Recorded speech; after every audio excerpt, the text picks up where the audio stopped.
Okay, well, I've recently been watching a video by TJ3 History, guys talking about the Liberator, the story of Lady Be Good.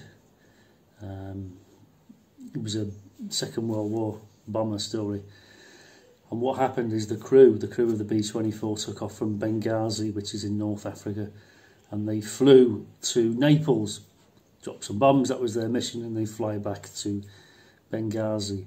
And to cut the story short, they flew straight past Benghazi and they flew off into the desert for hundreds of miles, and then the aircraft came to grief in the desert somewhere. They bailed out, I think.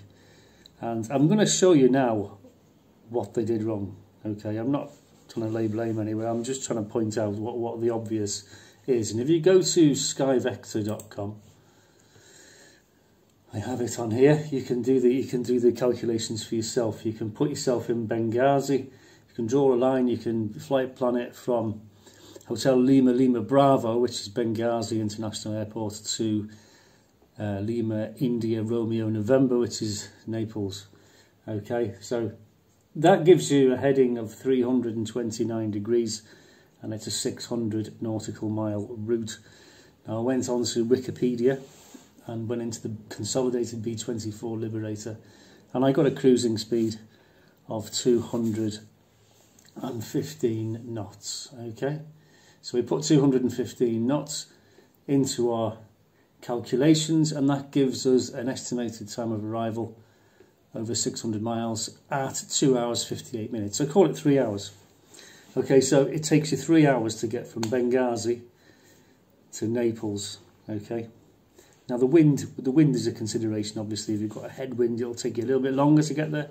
If you've got a tailwind, it'll get you there a little bit quicker. But generally, as a ballpark figure, 3 hours is the nub of this, what I'm trying to say. So if it takes you 3 hours to get there, it's going to take you 3 hours to get back. If you're going to head back on, what's the reciprocal heading of?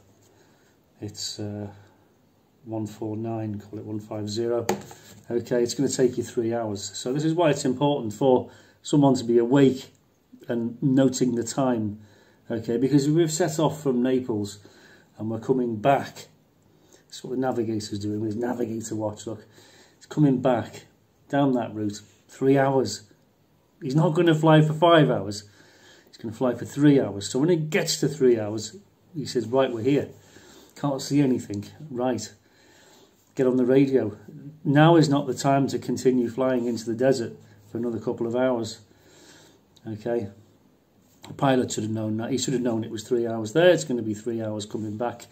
Should have made a note. Navigator should have been making a note. So there's the pilot, the co-pilot, and the navigator, all three of them messed up on this one, because there's no excuse for flying 3 hours back to Benghazi and then flying off into the desert, because you just haven't taken a time reading, written the time down when you set off back, because it's just 3 hours later. All you've got to do is stay on heading at the same speed for 3 hours, and you'll be there. Or you won't be far away from where you're supposed to be when you get there, but you don't continue flying until the thing runs out of fuel. And you end up hundreds and hundreds of miles away to the south of Benghazi, in the middle of the desert.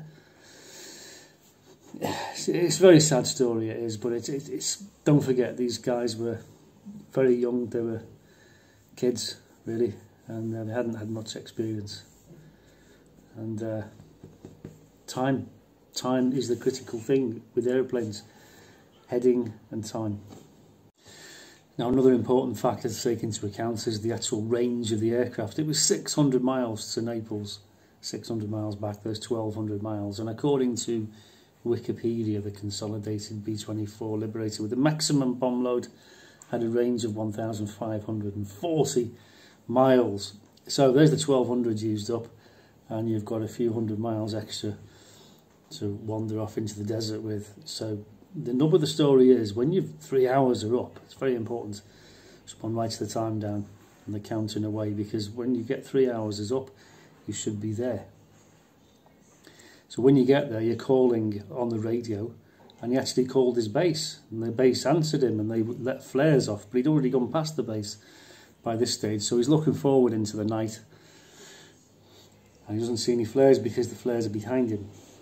Okay, and then he loses contact with the base. So if he'd been watching his watch and he'd known there was 3 hours had passed and he's now into 4 hours, chances are the base is behind him. So you would not keep flying until the thing runs out of fuel and you just bail out. That's tragic, and that's just down to inexperience, I think. Which is a great shame in this case, because they made a very concerted effort to walk north once they realised they were not over the sea, they were over the sand. So obviously north is the way to go, and they walked north as far as they could until they just ran out of water.